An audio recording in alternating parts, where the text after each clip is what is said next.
guests from UNDP, colleagues and students, ladies and gentlemen, good morning.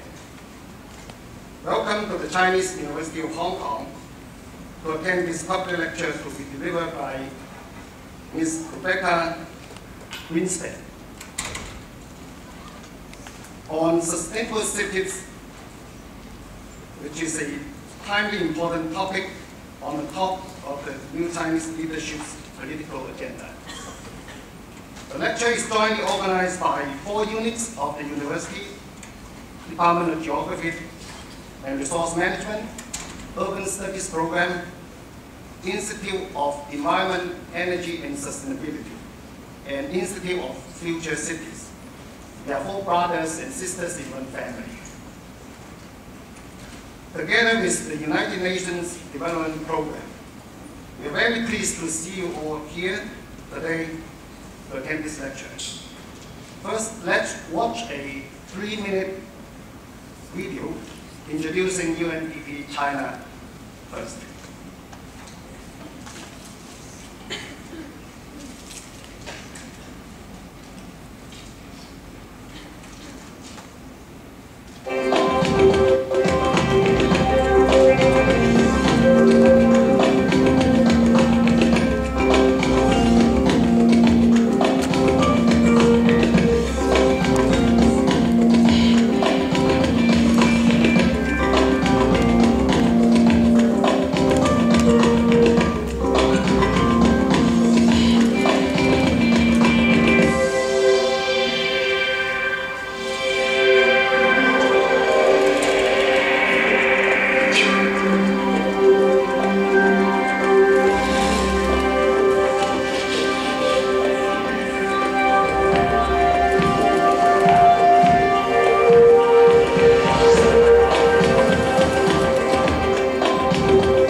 Short video gives us a very good introduction to the wonderful work that we've done in China.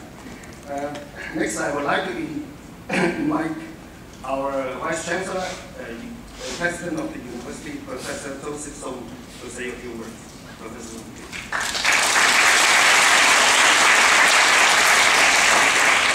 Thank you, David. UN Under-Secretary Ms. Rebeca Grynspan, and the delegates from United Nations Development Program, guests, colleagues, ladies and gentlemen.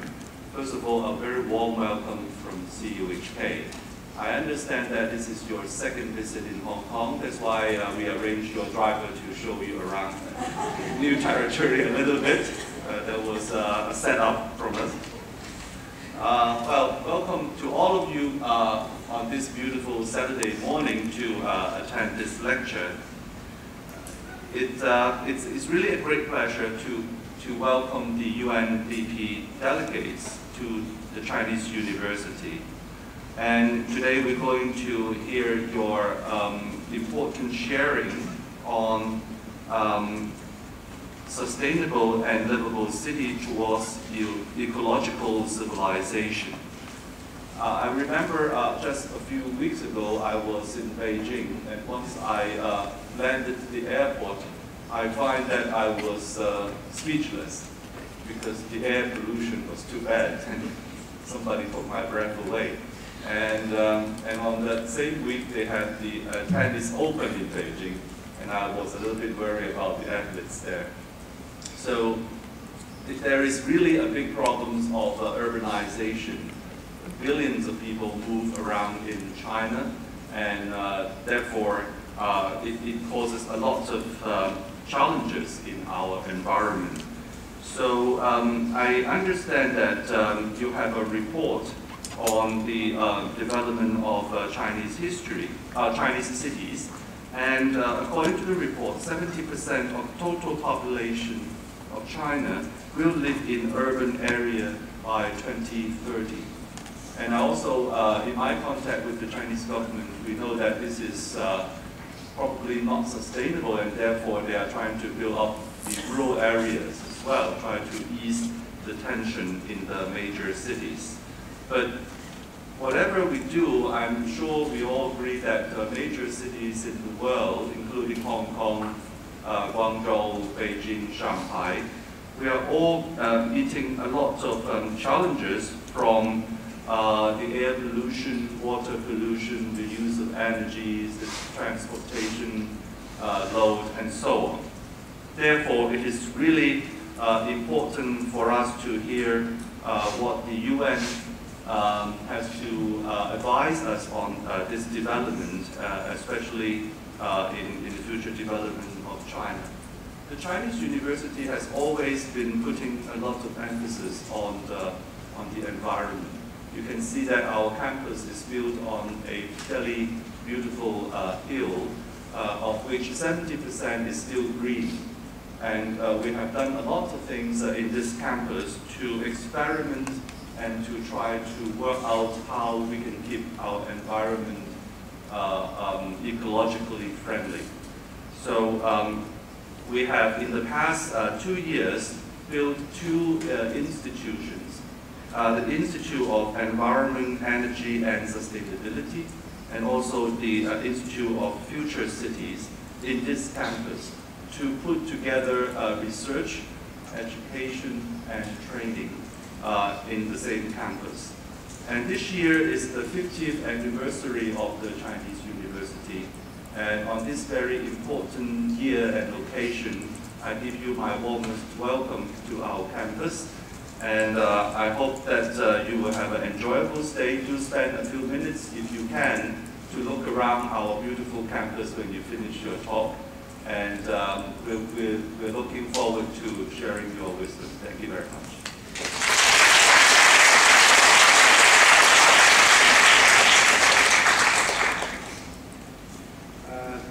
Thank you, Professor Song. I would like to invite Professor Song to deliver a souvenir to our honorable guests.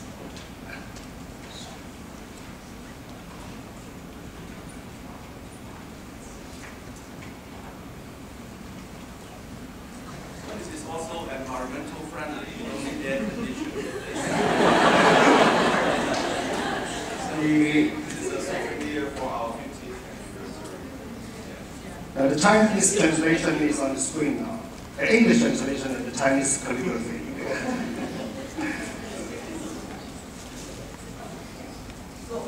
The exchange. Oh, yes, okay. I am going to give you a calculator. You know that our budget is in some sort of problem. But this is a calculator for you to calculate how much CO2. Oh, And then from here you can understand how many trees you can plant to capture the CO2 that has been produced by your vehicle. And those trees will have to be nurtured for 20 years Okay. for them to be able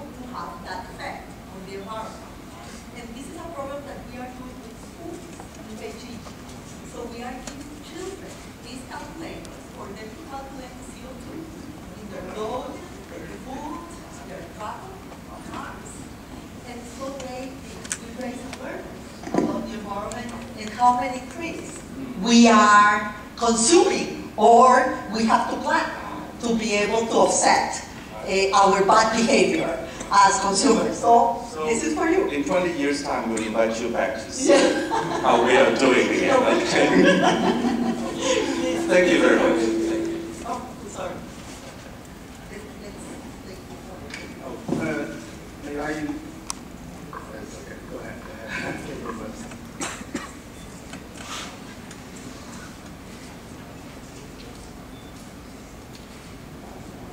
And solar energy too.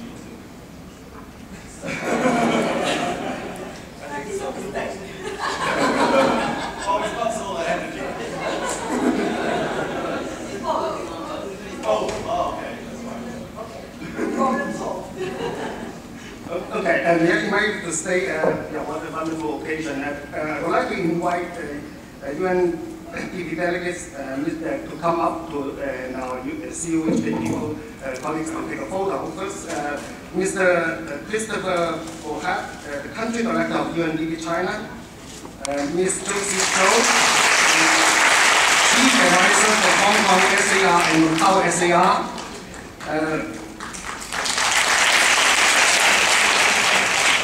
Pro Vice Chancellor, Vice President, Professor Fanny Zheng.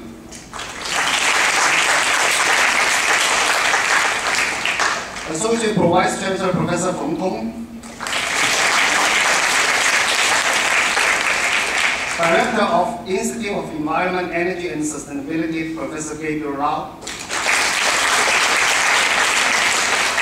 Director of Institute of Future Cities, Professor Yi Leung. Director of Urban Studies Program, Professor Miguel Ng. Last but not least, by the way, David Chen of GIA.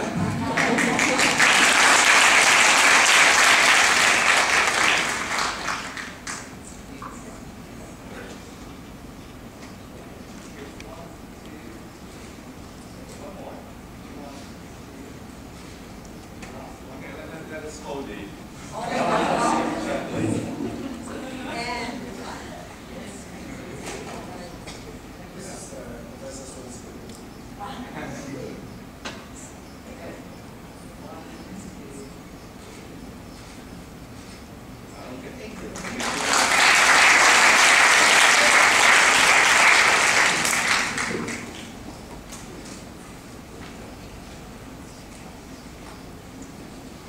Thank you all.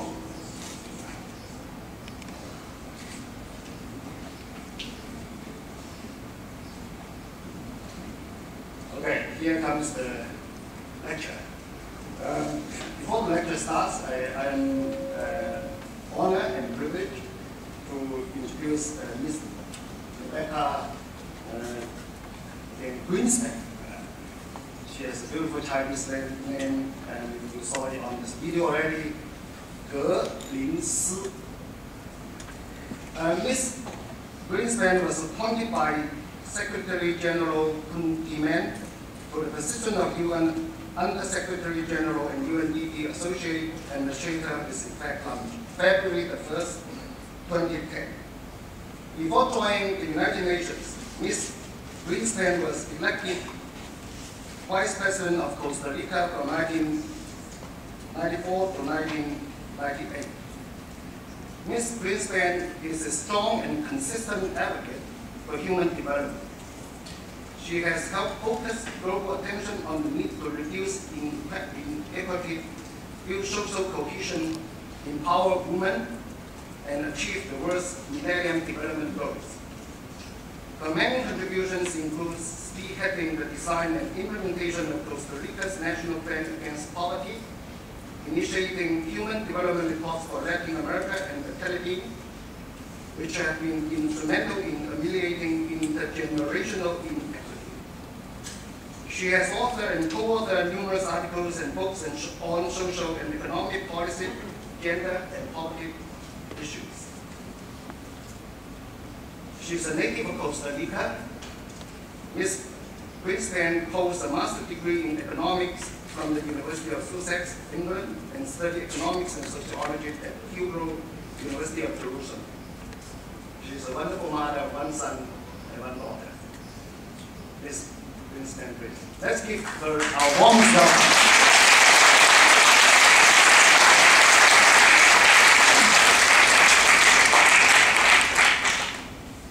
Thank you very much for the presentation, and thank you very much for inviting me. Let me thank very especially Professor Joseph Sam, the president of the Chinese University of Hong Kong, and the facilitator, Professor David Chan, and all the colleagues that are joining us here. Thank you so much for joining me, and the students. I was a university professor before, and in fact, that I have said that was the job I love the most in my life. So maybe when I go back to Costa Rica, I can redo it again, because really to be with the students is so energizing, and you learn so much from all of you. So I hope we will have time for some exchange after my lecture. Let me also say how thrilled I am to be in this university. That is really a renowned university, not only here in Hong Kong and China, but also throughout the world, for your forward-looking, comprehensive research capacity and global vision. And also because you combine tradition and modernity, and the bridge between China and the West. So really is, for me, very special to be here. I chose the focus of this lecture to be urbanization and sustainable development, because this is so important in our collective efforts to create a brighter future for all. And I will start by looking at the global context very quickly, demonstrating why the issue is important, and go on to review the challenges and issues in China that were analyzed in the National Human Development Report that was launched in Beijing a month ago by UNDP Administrator Helen Clark and the President of the Chinese Academy of Social Science. And this is the report. This is on the web, and so I hope that you can look for it and see a deeper analysis than the one that I will present here for reasons of time. And at the end of the lecture, I will present my own vision and UNDP's recommendations to face the challenge of urbanization and sustainable development. So today, half of the world is living in cities. A century ago, it was only 5% of the population of the world. So we went in 1 century from 5% living in cities to 50% of the population living in cities.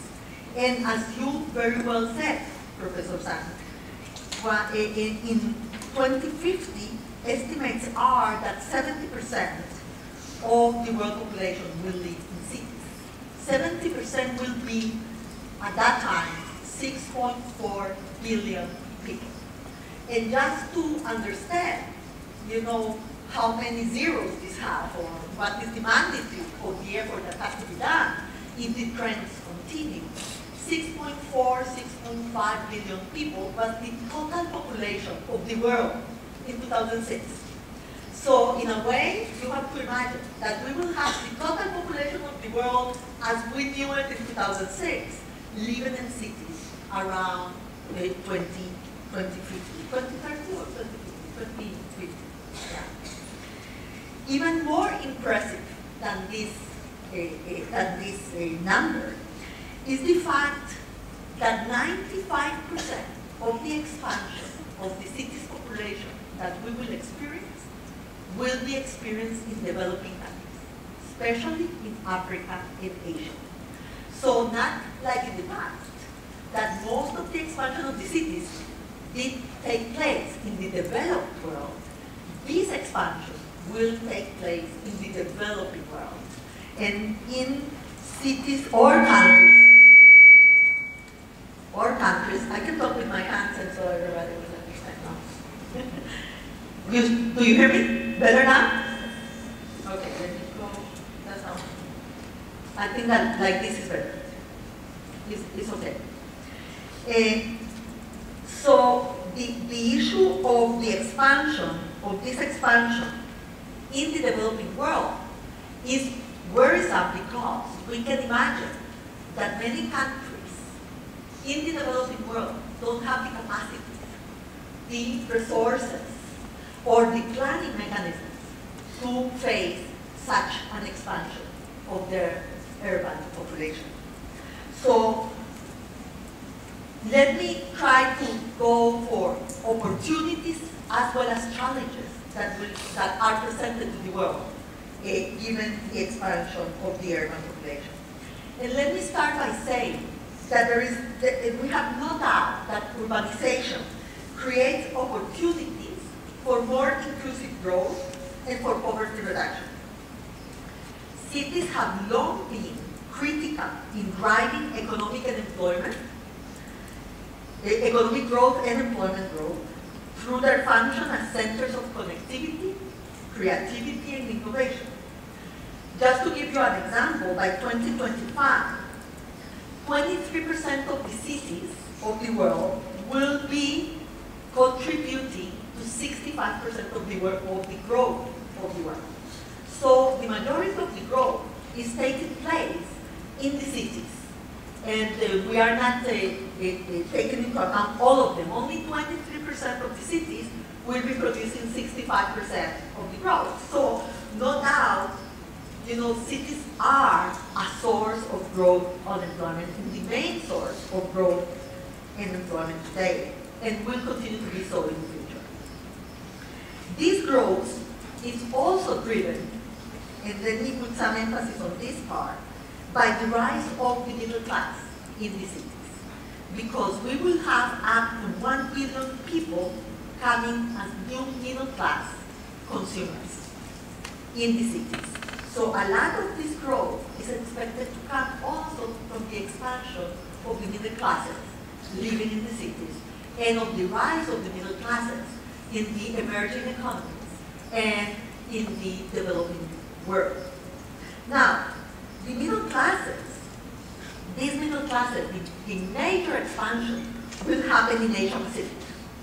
And this middle class, we have to remember, are more demanding in terms of services and the quality of services. They are asking not only for access, they are asking for quality in health, in education. They are asking for better services in transportation, and you mentioned that also, Professor San. And they are asking also for better governance. Good governance will be part of the agenda and the demands of these middle classes in the urban areas. They will ask for governments that are more transparent and more accountable to their citizens. So I hope political, social, and economic dynamics will also be highly impacted by the expansion of the middle classes in the urban areas of the world. Now, having said that cities can be really a very important factor for poverty reduction and for more inclusive growth, it is also true that it can go the other way. Because right now, we have a quarter of the world poor living in the cities, a quarter of the world poor, 25% of the poor live in the cities right now, but if the trend of urbanization continues as we know it now, what we will have is by 2040, we will have half of the poor living in cities. So we will have, from 2040 on, more poor living in the cities than the total, than in the rural areas. There are many countries that are experiencing this, where the poor are highly concentrated in the urban areas, vis-a-vis the world that we knew before, where we used to think about the poor living mainly in the rural areas. With respect to China, let me go to China now. And with respect to China, according to the China's National Bureau of Statistics, in 2011, in December 2011, China passed the threshold of being a more urban than rural country. In 2011, more than 50% of China's population lives in urban areas. And that was the threshold. 2011 was the threshold.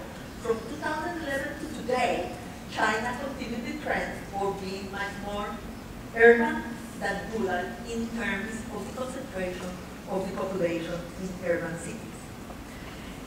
While the transition to a predominantly urban population is not unique to China, as I said before, urbanization in China has two striking characteristics.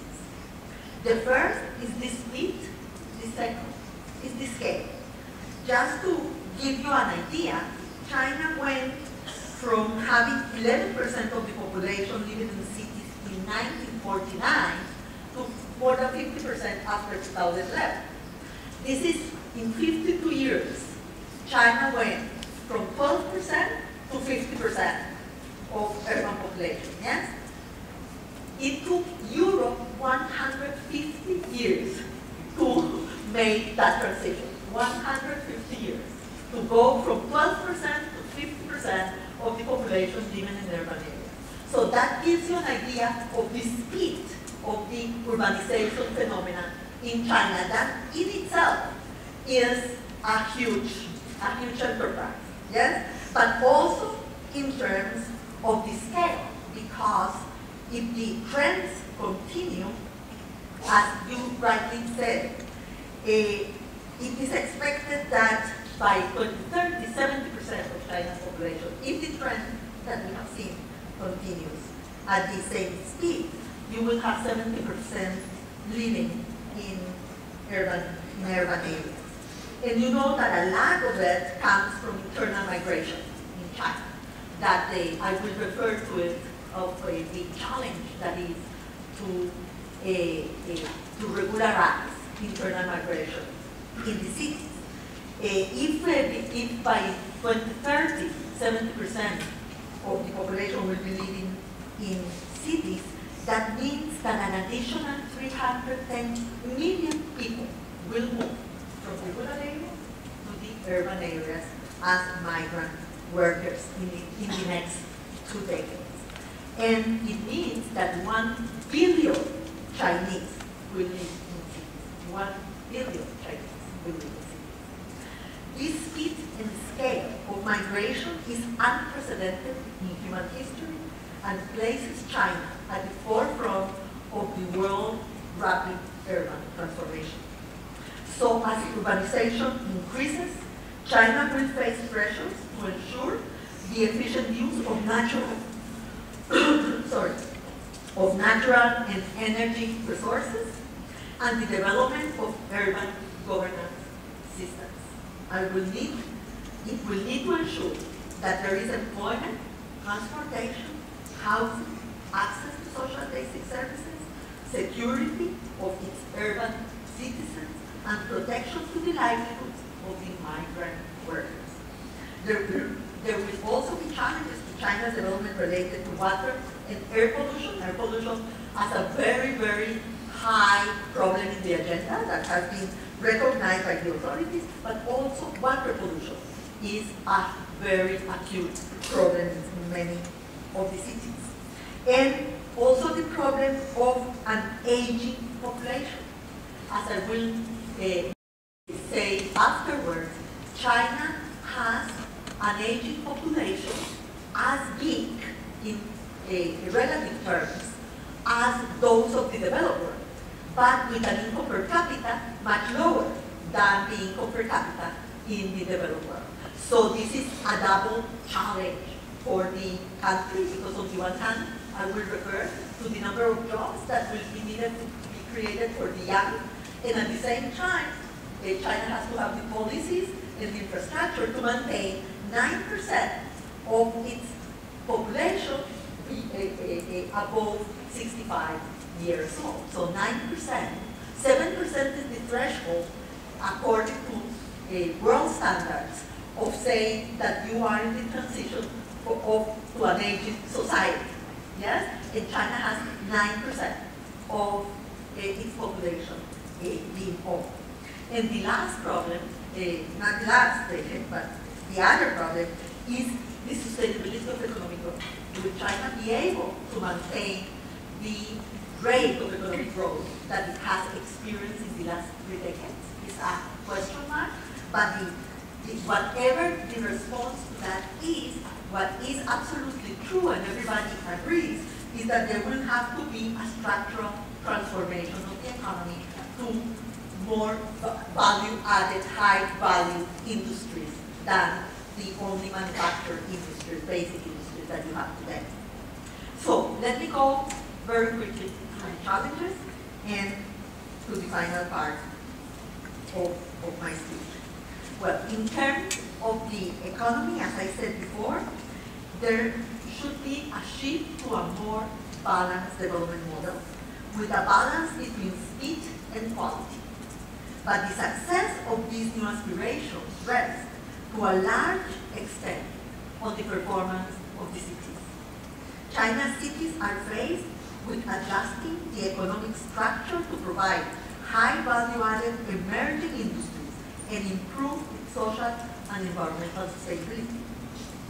In terms of balance, I would like to add that it's not only going to more sophisticated high-value industries, but it's also to go to a model that is more balanced in terms of external versus internal markets. China has been driven, a lot of the engine of growth in China has been the export-led economy and the possibility of growing very fast as much as the external markets were growing very fast.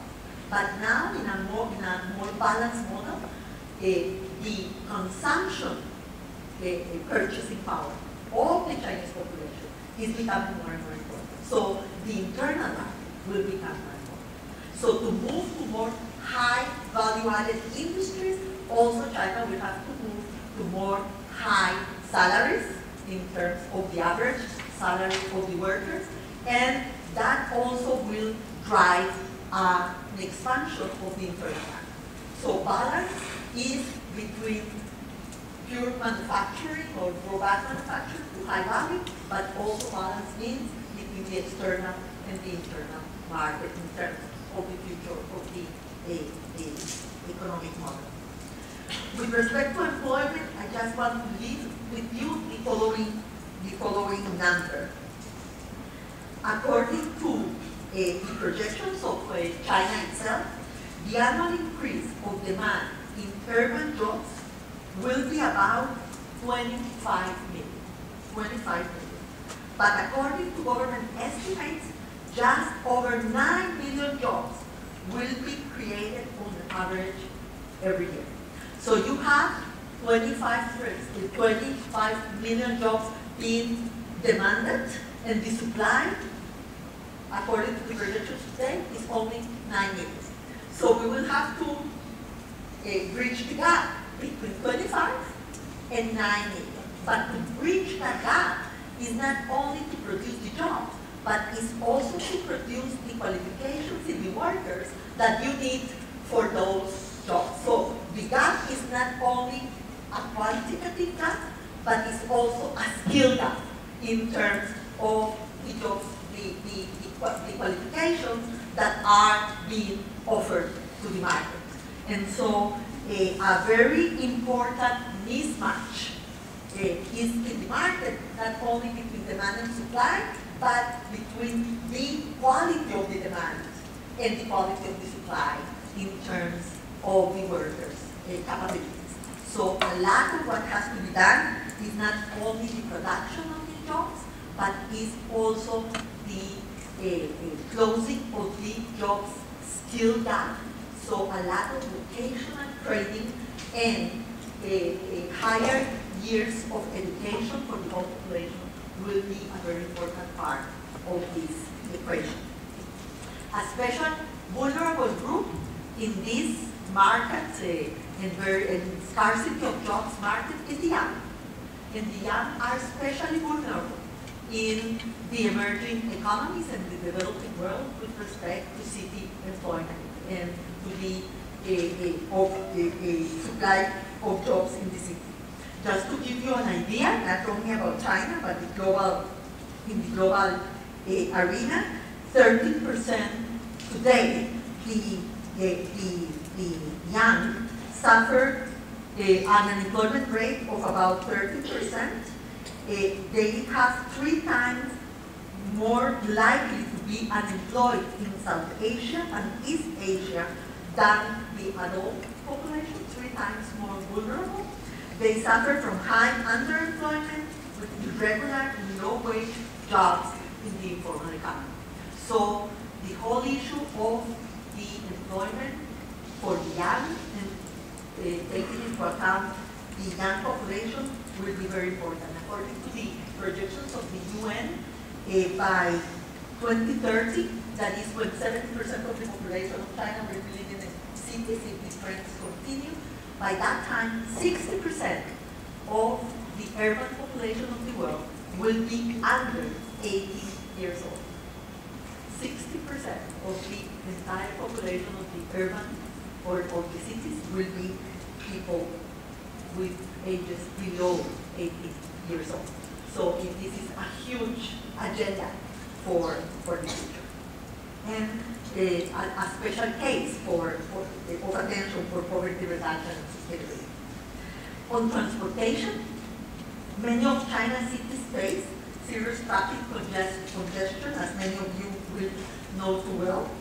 By the end of 2012, 240 million motor vehicles, 240 million motor vehicles were in circulation, including 120 million cars in Chinese cities. While roads have been expanding and public transportation have been developed, many of these roads networks are disconnected with public transportation. And the sidewalks and infrastructure for non-motorized transport are often absent.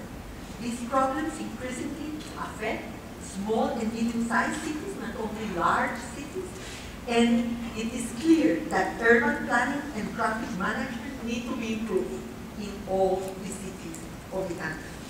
And on housing, as you know, and I won't go into much detail on this, I was Minister of Housing of my country, so I can go on and on, talking about this, but the important part that I want to leave with you is that the affordability of housing is the main problem. It's not only the supply, but it's the affordability of housing.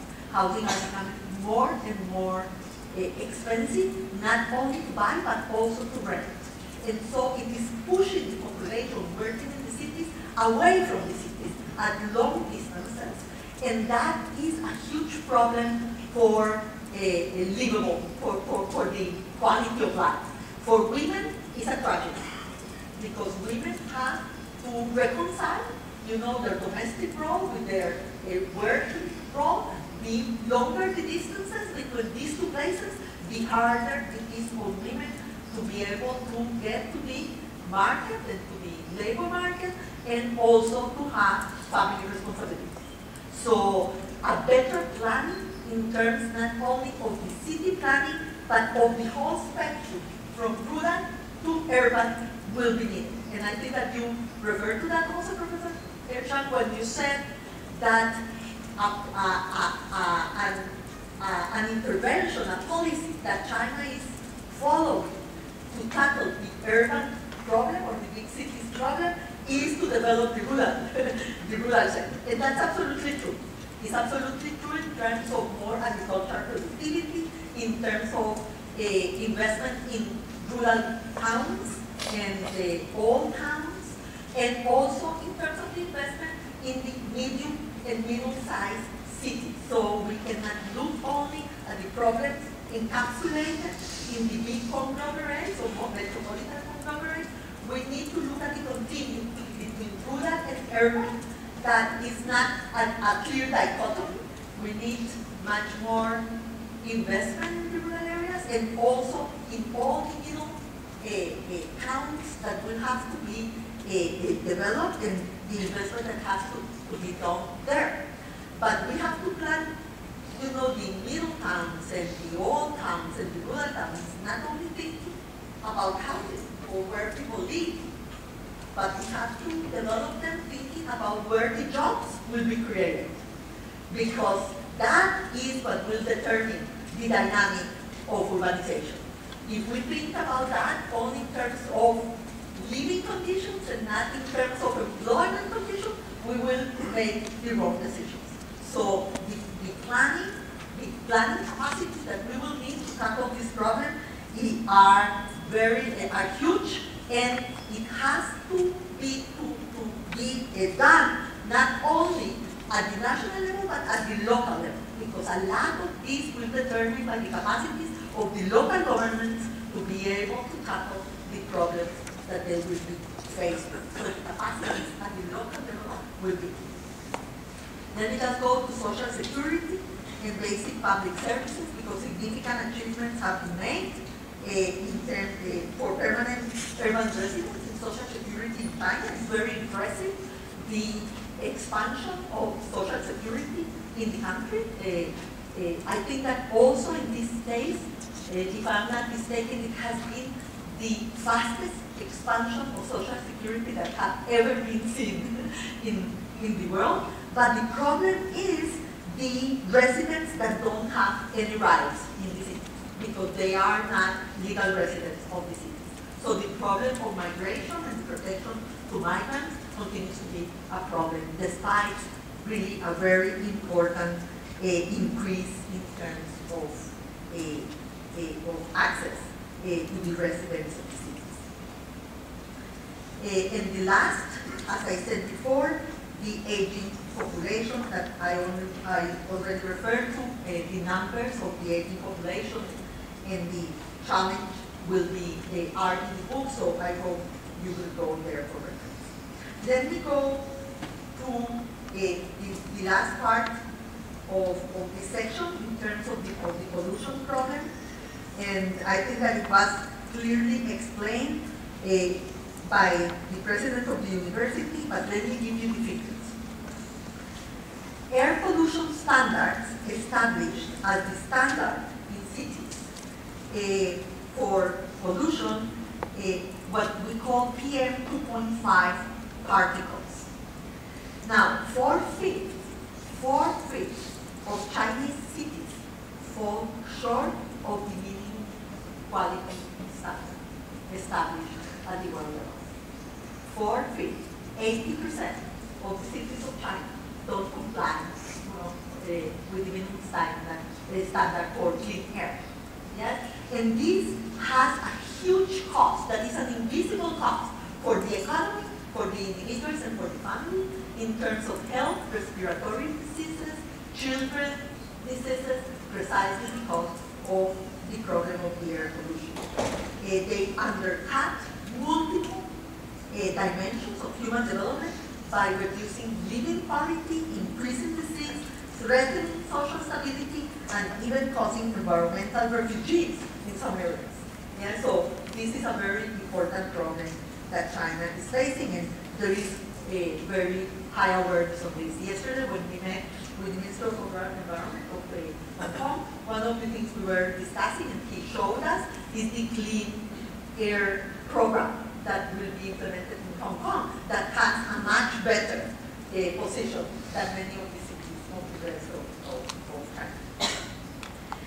So let me now go to some of the very important messages from this from this analysis of the problems of urbanization. First, I think that it's very important to recognize that Chinese authorities, and I remember Premier Li Keqiang referring to the new type of urbanization, that is people's urbanization, people's centered, which should be human-centered, ensure the prosperity of the people, and support China's growth. And Premier Li also referred to this way of China of referring to sustainable development as ecological civilization. Yes, and a civilization, what we called in the UN, the discussions for the post-2015 development agenda of the world after the Millennium Development Goals, we call it a development that is poverty-centered and planet-sensitive.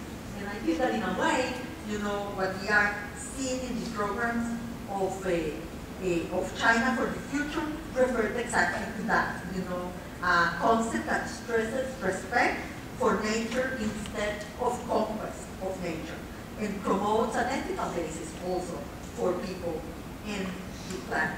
So we are very happy to see that, and there are several ways in which this is manifesting itself, and it resonates very, very strongly with us in UNDP. So let me give you some examples of cities that have done it, in the past.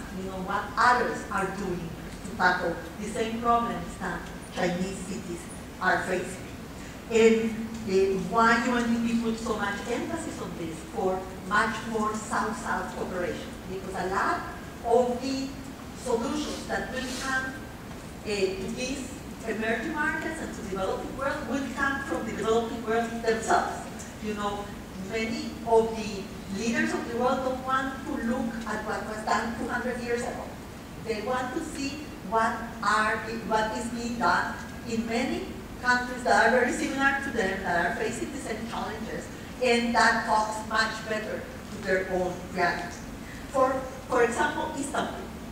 Istanbul applied a series of actions, including demolishing and relocating nearly all industries, constructing new disposal systems, restoring the Golden Horn to its former status as a social and cultural locus, and re-engaging citizens with the beauty and history of the area.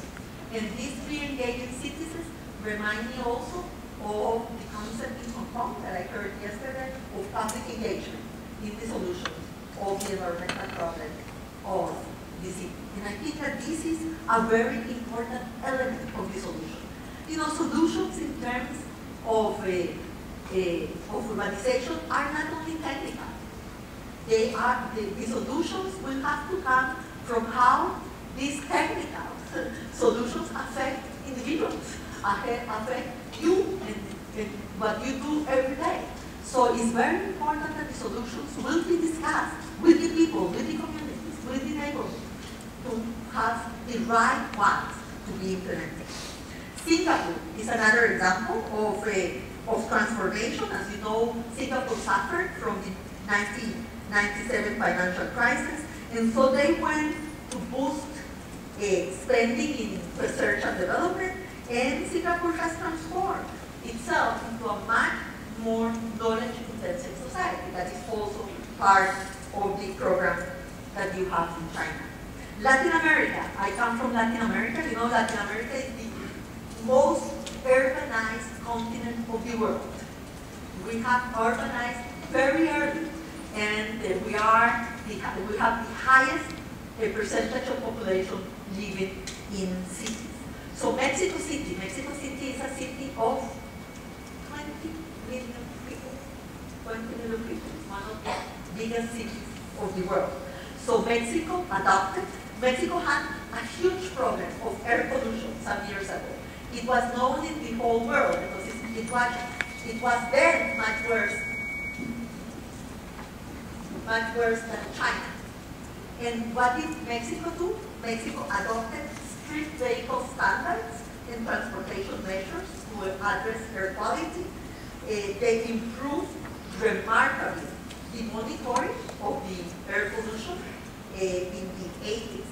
The city also boosted the largest subway system in Latin America, and to further reduce traffic and encourage alternative transport, the city expanded the availability of bicycles, lending stations. You know that this is now on the fashion in many cities of the world.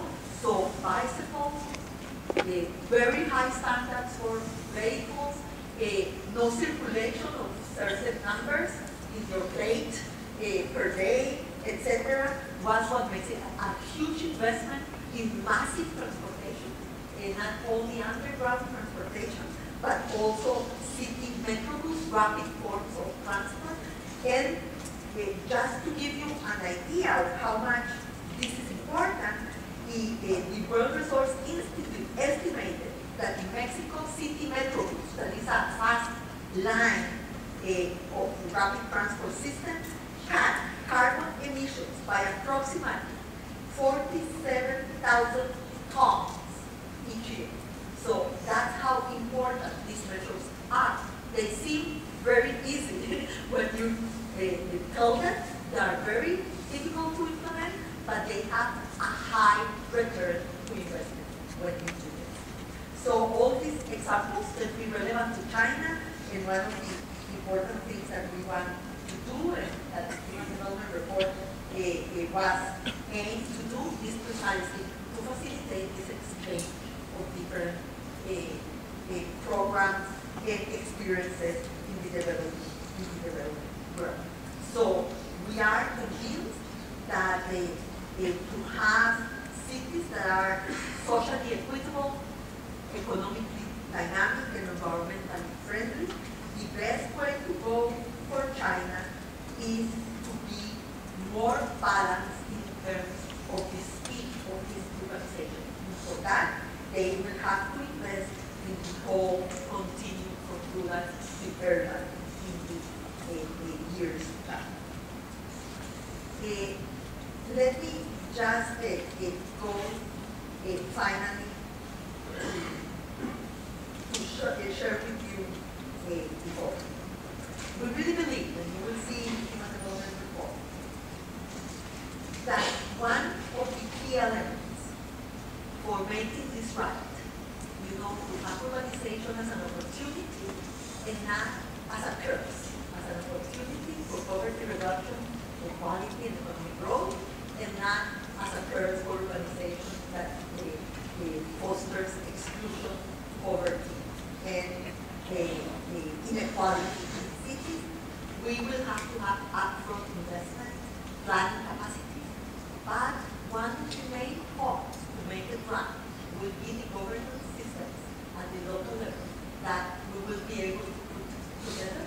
So the solutions will be solutions that will be supported by the citizens and implemented by capable governments at the local level. If that is not done, it will be much more difficult to drive a more balanced development from the top. A lot of bottom-up will have to be done to make it right in the years to come. And I would like to share with you, despite that my country is such a small country, Costa Rica is only 4 million people, so it's like a neighborhood of the big cities of China.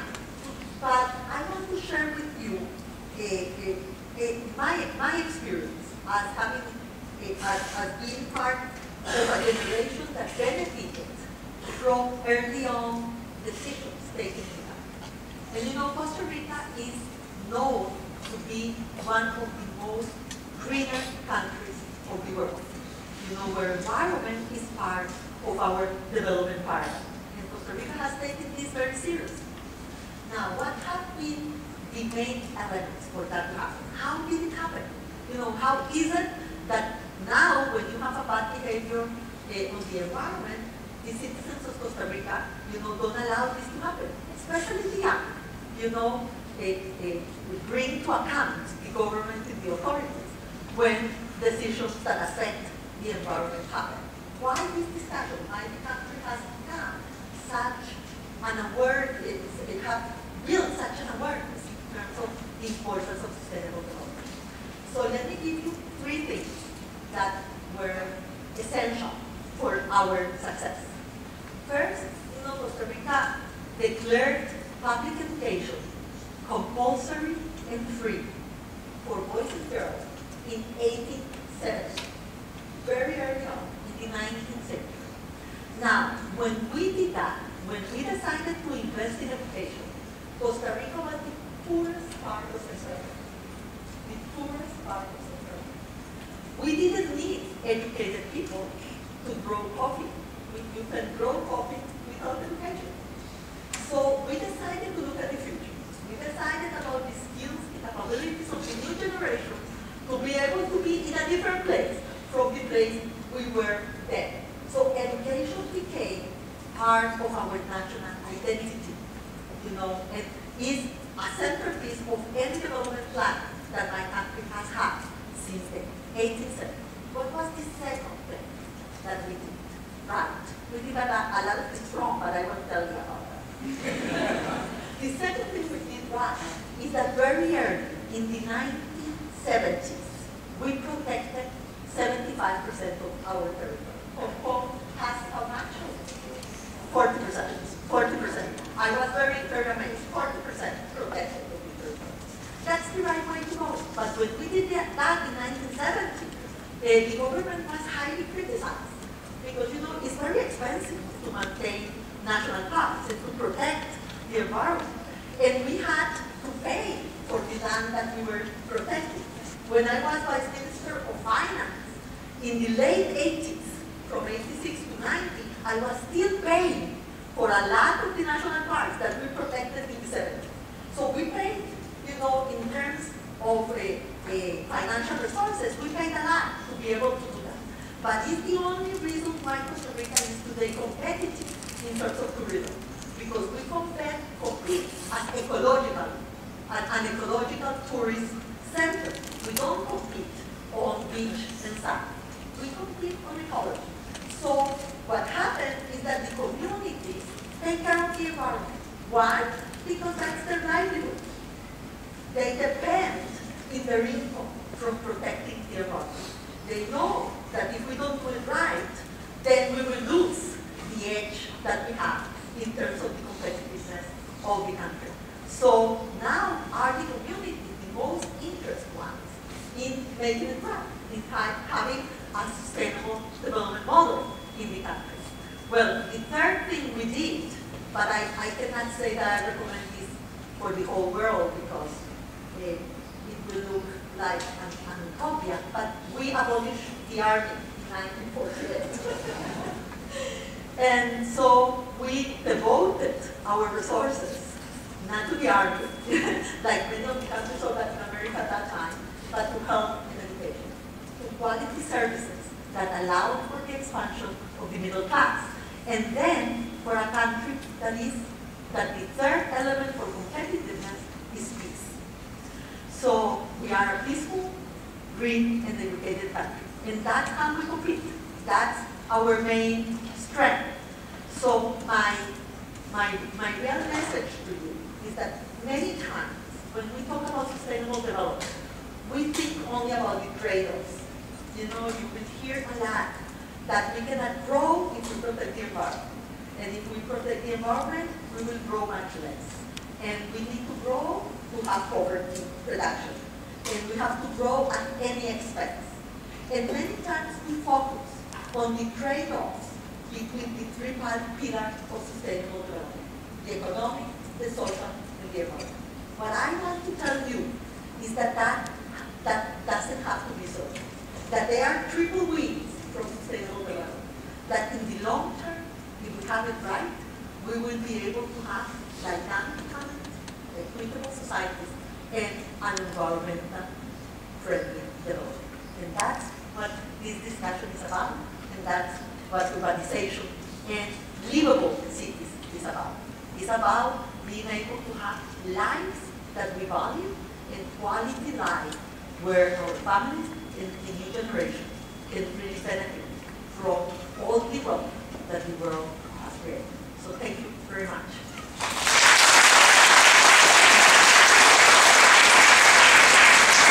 According to the full university policy, we cannot provide you bottled water. Thank you so much.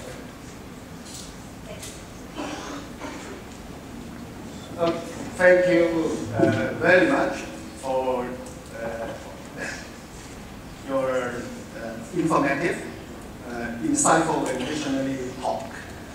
Data are most convincing, and forward-looking is most important. We have younger ones here, students.